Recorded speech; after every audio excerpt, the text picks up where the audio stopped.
with Ukrainian President Poroshenko, addressing a variety of topics, including Ukraine's long-running conflict with Russia.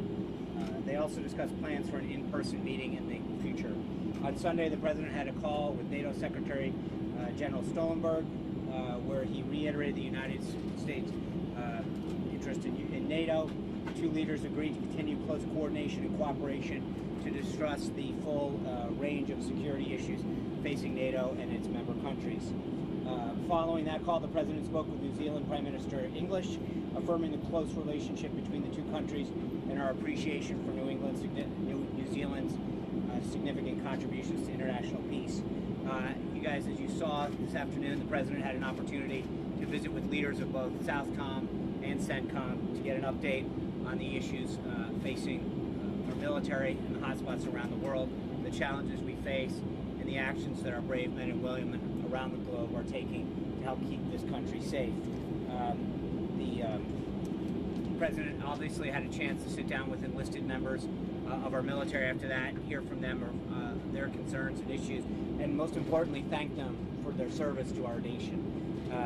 Tomorrow, we have a delegation that is heading out to attend the inauguration of Haitian President in Port-au-Prince. The State Department's Undersecretary for Political Affairs, Tom Shannon, will lead the delegation, which includes representatives from both the State Department and the White House. The president is also looking forward to welcoming the Prime Minister of Japan this Friday, and we'll have further guidance on that visit this weekend. With that, I take a few questions. Steve. John, can you give us an example of a terrorist attack anywhere that we'll provide a list later. There's several instances, and the president again got a great update today on the fight against ISIS that's going on throughout the region and what our military is facing throughout this globe trying to combat ISIS. But there's a lot of instances that have occurred where I don't think that they've gotten the coverage it's deserved, and I think that's what the president was clearly referring to there. Steve. Are you rethinking your strategy toward this executive order? What's your next step in pushing? We're not rethinking the strategy at all. I think the court has asked both parties to present their cases. Remember, what we're discussing right now has nothing to do with the merits of the order. The law is very clear on this. The president has huge discretion to protect the safety of the American people and our nation's institutions with respect to who can come into this country. This is just purely on the injunction that the judge issued, and I think that we're going to make that case tonight, or he's got those both sides and put forward their rulings. But again, this is when you look at the case in Massachusetts, or the judge in Massachusetts. Clearly, the law is on the president's side. The Constitution's on the president's side. He has broad discretion to do what's in the nation's best interest to protect our people, and we feel very confident that we will prevail in this matter. So you're not thinking about withdrawing the executive order? Oh, absolutely not. No. This law, this executive order, was done in the best interest of protecting the American people, and I think this is something that has broad support from American people from one coast to another, and we're going to continue to do what we have to. And this president is committed to making sure that this country and his people are safe. Sean, the president over the weekend said that he believed that jihadis were now pouring into the country. Is there any evidence to suggest that that's true, or is that what intelligence is telling him? Well, I think part of the reason he issued the order the way he did was to ensure that people didn't have an advance notice, and he protected the country and ensured that we have an idea of who's coming in and out of this country. Is anybody coming in? I'm not going to get into specific information that the president has. Needless to say, again, that his number one priority is to do what he can to keep the American people safe. John Yoo, who was, obviously a major figure in the Bush administration, who spoke about was a big proponent of executive authority, today wrote in the New York Times about his concerns about the way that the new administration is taking action.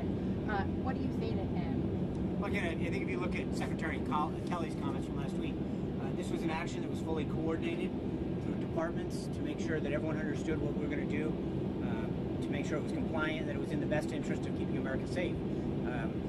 Mr. Hughes obviously spent some time in the Justice Department, and I think he should understand better than anybody that we took all the necessary steps and did it in a way that protected the country. You said, just to be clear before, you said that you're going to follow up later with what the unreported terrorism. Underreported or underreported? Underreported. Underreported. Yeah. And what are the reasons? The president said that we all know what the reasons are. Well, I think that I think the president's comments were very clear at the time. He felt as though members of the media don't always cover some of those events to the extent that other events might get covered. That a protest will get blown out of the water, and yet an attack or a foiled attack doesn't necessarily get the same coverage.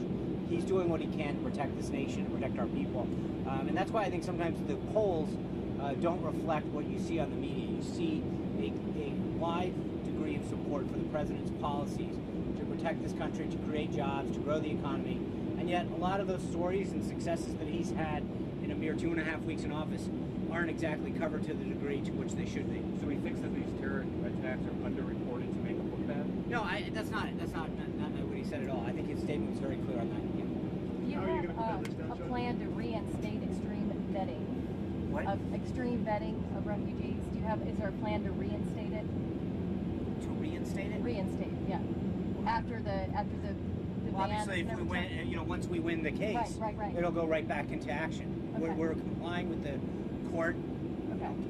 Once we prevail, Okay. it'll go right back into action. Okay. And again, part of that plan was a 90-day and 100-day plan, respectively, with respect to refugees and people coming in, to make sure that we took the steps and developed a further plan to protect the country. Whether we add people or go more stringently in other aspects is up to part of what is determined during that period.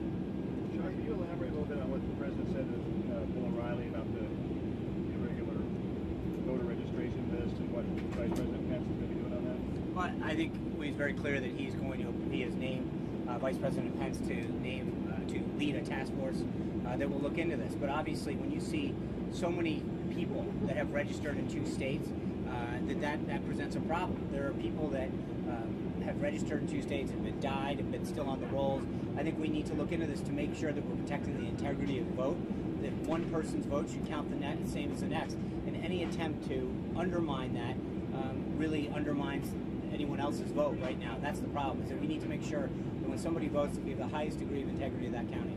Hey, Sean, when the president tweeted this morning, "I'd call my own shots," was he referring to Steve Bannon's role in the White House or his Time magazine cover?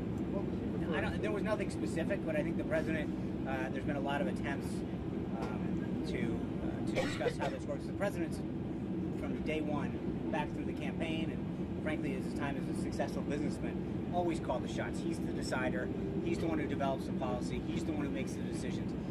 And I think that there's so many times when you see things that don't recognize that he is the guy that calls those shots. He develops the policies, he implements the policies, he makes the key decisions. And just to follow up on that, the New York Times said this morning that you're rethinking your strategy of how swiftly to roll out initiatives. Are you? No, look, I would just say that story was so riddled with inaccuracies and lies that they owe the president an apology for the way that thing was. There were just literally blatant factual errors, and it's unacceptable to see that kind of reporting or so-called reporting. That is literally the epitome of fake news. What was Part of that story inaccurate? was the detail. You'd start at the top. I don't think the president owns a bathrobe. He definitely doesn't wear one. There was no meetings and conference rooms. I mean, it's just from top to bottom, it made up stories that just don't exist. And I think that's unfortunate for people, but that look to news institutions like that for their news, because it is just not an accurate portrayal of what's really happening. Could you address specifically the claim about whether he was briefed on the order, the makeup of the NSC? What's that? The story talked about how the president was disappointed that he hadn't been adequately briefed But the on president Bannon's is briefed on all aspects of Can what you goes just on. address that specifically? What was he told and who briefed him on? I'm not going to get into details. I would say that the president is clearly aware of the policies that come out of the White House with his name on it. That is what I was getting at earlier to Steve. The president's, when it comes to decisions and policy, it's the president who leads, the president who tells us how to implement it. Thank you guys very much. Enjoy the landing. One more question, Real quick. Sean. Thanks, Sean.